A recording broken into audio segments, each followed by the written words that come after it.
আসসালামু আলাইকুম রহমতুল্লাহ ওবরাকাতু। সবাই কেমন আছেন? আশা করি যে যা জায়গা থেকে খুব ভালো আছেন, সুস্থ আছেন। আমার যারা রেগুলার ভিউয়ার্স তারা অবশ্যই দেখেছেন আমরা পরিবারের সবাই একসাথে আপেল বাগানে কত মজা করেছি।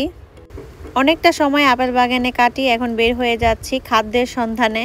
আমাদের দেশে কৃষিকাজটা কিন্তু অনেক ছোট করে দেখে, তবে এখানে কিন্তু পুরোটাই উল্টো। যারা নাকি কৃষিকাজ করে তাদের বংশ অনুযায়ী পর্যায়ক্রমে কিন্তু একটার পর একটা ট্রি আসে এই ব্যবসাটাকে ধরে রাখার জন্য, মানে কৃষিকাজটা ধরে রাখার জন্য।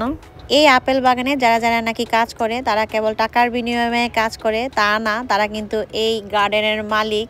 যেহেতু ওরা জয়েন্ট ফ্যামিলির প্রতিটা সদস্য কিন্তু অনেক খাটাখাটি করে এই বাগানের মধ্যে। সারাদিন এই কষ্টের পরে দিন শেষে কিন্তু মোটা অঙ্কের টাকা তাদের পকেটে জমা পড়ে। প্রচুর আপেল গাছে, তার মধ্যে প্রতি ব্যাগ $23 করে। এবার বোঝেন কত মানুষ আসে আপেল নিতে এখানে, আবার এখানে বিক্রিও করে। অনেক আপেল কিন্তু মাটিতে পড়ে থাকে, তবে পড়ে থাকা মানে সেটা নষ্ট তা না, এগুলো দিয়ে সার তৈরি করে। আবার অনেক ক্ষেত্রে আপেলগুলো এভাবেই বাতাসে পড়ে যায়, অনেক নরম যেহেতু একটু ছোঁয়া পেলেই কিন্তু পড়ে যায়। সবাই দেখেন ব্যাগে করে গাড়িতে নিয়ে যাচ্ছে আপেলগুলো।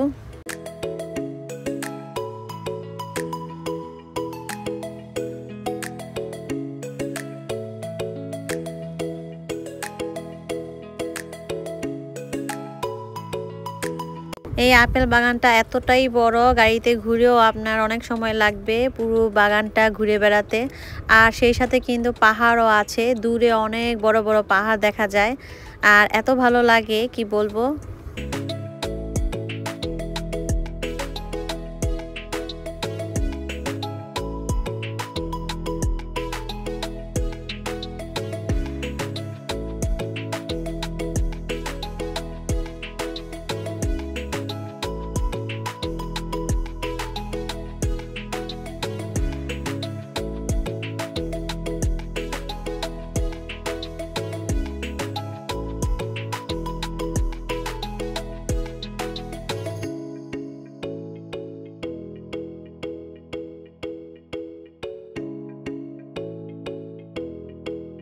আপেল বাগানে ছোট্ট একটা দুর্ঘটনা ঘটে আমার সাথে। হালকাভাবে পা মচকে গেছে, কিন্তু বুঝতে পারিনি, এতটাই আনন্দে ছিলাম। রাতে কিন্তু আমার অনেক ব্যথা করেছিল। তো অনেক আপুরা তারা কিন্তু আমাকে সুস্থতা হওয়ার জন্য দোয়া করেছেন। সবাইকে মন থেকে আন্তরিক কৃতজ্ঞতা জানাই।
বেশ গরম পড়েছে, সেই সাথে বাচ্চাদের ক্ষুধা, দুইটা মিলে একদম হজবরল অবস্থা।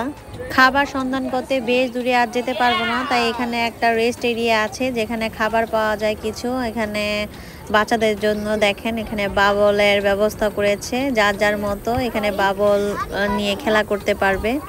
আর এখানে দেখেন বাচ্চাদের জন্য কি সুন্দর ব্যবস্থা। এখানে রাস্তার মধ্যে তো অনেকে এখানে রেস্ট নিয়ে কিছু খাওয়া দাওয়া করে হালকা পাতলা তারপর যায়। আর এখানে তো গার্ডেন আছে, ফার্ম আছে, ছোট্ট একটা গ্রাম্য বাজারের মতো। ছোট ছোট বাচ্চাদের নিয়ে বাবা মারা চলে আসে এই ফার্ম এরিয়া ঘুরতে। আপেল বাগানের সাথেই কিন্তু এই ছোট্ট বাজারটি, এটাকে অতিক্রম করেই আমরা আপেল বাগানে ঢুকেছিলাম। আর এই দেখেন ছোট্ট বাজারের মাঝে বিশাল বড় একটা চেয়ার। এই চেয়ারটা দেখে আমি চিন্তা করছিলাম কতক্ষণে ওই মেয়েটা উঠবে আর আমরা ছবি তুলবো। এখানে আমরা 5টা বার্গার অর্ডার করেছিলাম, তো বাচ্চারা খাচ্ছে, সেই সাথে আমরাও খাচ্ছি। তো বার্গারগুলো $10 করে নিয়েছে। ছোট বাজার কিন্তু প্রাইসটা কিন্তু বিশাল। তো $10 এর বার্গার কিন্তু একদম ছোট, তেমন ভালোও না। মাঝে মাঝে টাকা চাবিয়ে খেতে হয় এখানে, কি আর করার, বাচ্চাদের ক্ষুধা লাগছে এর উপরে আর কিছু নেই। তো বাচ্চারা আবার এই চেয়ারের উপরে বসলো, ছবি তুললাম কিছু, এরপরে কিন্তু আমরা আবার বাসার উদ্দেশ্যে রওনা দিব।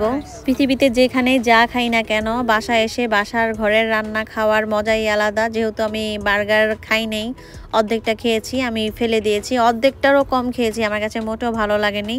বাচ্চারা ক্লান্ত হয়ে ঘুমিয়ে গেছে, আর এই ফাঁকে আমি বাগান থেকে মোটা মোটা কুমড়োর ডগা নিয়ে এসে রান্না করেছি। এইখানে শাক দেখেন খেয়ে ফেলছি, বাকিটা যতটুকু ছিল ভিডিও করেছি। ডিম ভুনা, সেই সাথে লাউ ভাজি। গতকালে লাউ কেটেছিলাম, ইলিশ মাছ দিয়ে রান্না করেছিলাম, অর্ধেকটার কিছুটা কম ছিল, সেটাকেই আমি ভাজি করে নিয়েছি। ওদের বাবার ফ্রেন্ড আসছে আমাদের বাসায় একটা কাজে, তাই তাকে কিছু আমি লাউয়ের ডগা এগুলো দিব আর লাউ। তো 2টা লাউ হয়েছে, তো একটা লাউ তাকে দিব, আর একটা লাউ আমাদের জন্য নিয়ে যাব। লাউয়ের ডগা তাড়াতাড়ি কাটতে গিয়ে ছোট্ট লাউ সহ কেটে ফেলছি। এখানে আমার বাঙালি এক পরিবারের সাথে পরিচয় হয়েছে, তো তার জন্য আমি অর্ধেকটা লাউ সেই সাথে লেকের ধরা মাছ নিয়ে যাচ্ছি। এই যে পোলটাতে করা লেকের মাছ, নিজের গাছের লাউ সবাইকে দিয়ে খেতে কিন্তু বেশ আনন্দ লাগে।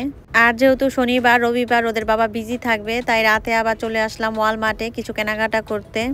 আমার প্রয়োজনীয় জিনিসপত্রই আমি কেনাকাটা করি। তো অনেক সময় অনেক আপুরা কিন্তু অনেক কিছু দেখলে অনেক কিছু বলে, তো যার যার প্রয়োজন অনুযায়ী মানুষ কেনাকাটা করে। তো তাই কি কিনলাম তা আর শেয়ার করলাম না। হ্যালোউইনের অনেক কিছুই কিন্তু বের হয়ে গেছে, এগুলো একটু ঘুরে ঘুরে আবার দেখলাম। তো আজকের মতো এখানেই আপনাদের কাছ থেকে বিদায় নিলাম। সবাই ভালো থাকেন, সুস্থ থাকেন, আল্লাহ হাফেজ, আসসালামু আলাইকুম ওয়া রাহমাতুল্লাহি ওয়া বারাকাতুহু।